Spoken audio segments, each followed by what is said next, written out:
Assalamualaikum dan hai semua. Pada hari ini saya nak buat ulasan buku sejarah Islam yang mempunyai 3 tema. Antara salah satunya ialah kepimpinan Sultan Muhammad Al-Fatih serta sumbangan baginda dalam pemerintahan Kerajaan Utsmaniyah. Sebelum itu, marilah kita ketahui serba sedikit mengenai Kerajaan Utsmaniyah. Pada abad pertengahan, muncul kerajaan Islam yang berpusat di Turki dan merupakan salah satu daripada 3 kerajaan besar Islam pada masa itu selain Safawiyah dan Mughul. Kerajaan tersebut ialah Kerajaan Utsmaniyah. Kerajaan Utsmaniyah pernah menjadi negara terkuat dan berkuasa setelah mengalahkan kota Konstantinopel atau lebih dikenali sebagai Istanbul dan Kerajaan Rom Timur atau lebih dikenali sebagai Bizantin. Kerajaan itu memainkan peranan penting bagi agama Islam, terutamanya dalam meluaskan wilayah Islam. Okey, seterusnya kita pergi kepada pemerintahan dan kepimpinan Sultan Muhammad Al-Fatih serta sumbangan baginda dalam pemerintahan zaman Utsmaniyah. Sultan Muhammad Al-Fatih dilahirkan pada 30 Mac 1432 Masihi. Beliau merupakan anak kepada Sultan Murad II.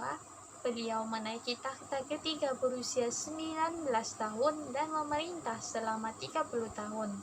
Beliau merupakan seorang negarawan ulung dan panglima tentera yang memimpin sendiri 25 kempen peperangan. Semasa zaman kanak-kanak, baginda telah mempelajari Al-Quran, hadis, fiqh dan ilmu-ilmu semasa seperti matematik, falak, sejarah dan pendidikan ketenteraan secara teori dan amali. Dalam ilmu peperangan, baginda diajar tentang teknik peperangan memanah dan menunggang kuda oleh panglima-panglima tentera. Baginda juga sentiasa berdamping dengan para ulama yang terkenal pada zamannya. Baginda juga mempelajari 3 bahasa utama yang paling penting, iaitu bahasa Arab, Parsi dan Turki. Sultan Muhammad Al-Fatih merupakan seorang sultan yang banyak meluaskan dakwah Islamiah di antara kawasan-kawasannya seperti Hungary, Bulgaria dan Serbia serta berjaya menakluki kota Konstantinopel. Baginda banyak berjasa dan memberi sumbangan semasa zaman pemerintahannya dalam Kerajaan Utsmaniyah. Antaranya ialah mengepung dan membuka kota Konstantinopel. Baginda merancang dan menyusun strategi peperangan untuk menawan kota Konstantinopel. Baginda mengkaji sejarah Islam, mengkaji pelan kota tersebut, mengkaji sebab-sebab kegagalan kempen-kempen menawan kota tersebut oleh pemimpin terdahulu serta berbincang dengan panglima perang tentang strategi yang sesuai. Baginda mengarahkan tenteranya untuk mengepung kota Konstantinopel dari darat dan laut pada tahun 857 Hijrah bersamaan 1453 Masihi kerana keengganan Maharaja Bizantin untuk menyerah kalah. Mereka terdiri daripada 20,000 tentera laut yang menaiki 400 buah kapal dan meriam gergasi tembak jauh. 48 hari berhujankan peluru meriam raksasa berterusan sehingga menyebabkan dinding luarnya rosak. Namun belum ada tanda-tanda kejayaan.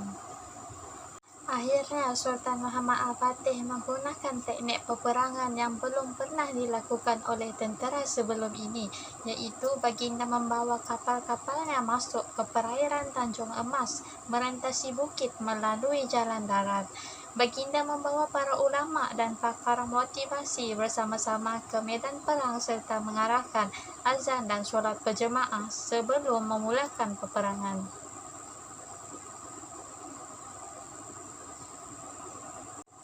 Akhirnya, kota Konstantinopel telah berjaya ditakluki pada 29 Mei 1453 Masihi. Baginda menukar nama kota Konstantinopel kepada Istanbul yang bermaksud Islam keseluruhan. Seterusnya, baginda berjaya menambahkan bilangan penduduk di kota Konstantinopel. Baginda mengarahkan orang Yunani yang berpindah dari kediaman mereka untuk kembali semula ke kota tersebut. Orang Islam dari Asia turut berpindah kerana menjalankan perniagaan di kota tersebut. Baginda juga memberi kebebasan agama kepada penduduk yang tinggal di kota Konstantinopel. Selain itu, Sultan Muhammad Al-Fatih juga berjaya menyatukan pemerintahan di bahagian utara Balkan. Baginda mengambil alih pemerintahan Serbia namun mendapat tentangan dalam kalangan orang Kristian. Berlaku perebutan kuasa dalam kalangan kerabat diraja di Belgrade telah memberi peluang kepada Baginda untuk menawan Belgrade. Perkembangan Baginda yang seterusnya ialah mendirikan masjid. Baginda telah mengubah gereja besar Sofi kepada Masjid Hagia Sophia. Baginda telah mendirikan 11 buah masjid, antaranya berdekatan dengan makam Abu Ayyub Al-Ansari. Baginda juga mendirikan bangunan lain seperti institusi pendidikan, hospital, rumah kebajikan, rimbungan kapal, gedung senjata dan sebuah kubu. Sumbangan Baginda yang terakhir ialah perkembangan kerajaan dan pembangunan. Baginda berjaya menyempurnakan penyusunan negara, mengemasi jentera pentadbiran, dan membina ikatan teguh di bawah penguasaannya. Baginda berjaya meluaskan sepadan negara dan menyelamatkan umat Islam di Andalusia daripada cengkaman Kristian. Oleh itu, Baginda diberi nama Al-Fatih yang bermaksud pembuka, ekoran kemenangan dan kejayaan Baginda dalam menawan dan membebaskan kota Konstantinopel. Benarlah sabda Rasulullah SAW yang bermaksud akan dibuka kota Konstantinopel. Sebaik-baik pemimpin ialah pembukanya dan sebaik-baik tentera ialah yang membukanya.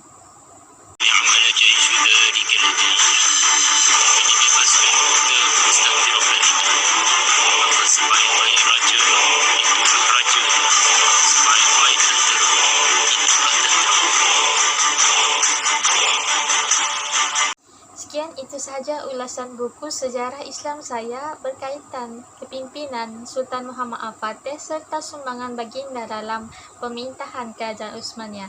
Sekian, terima kasih.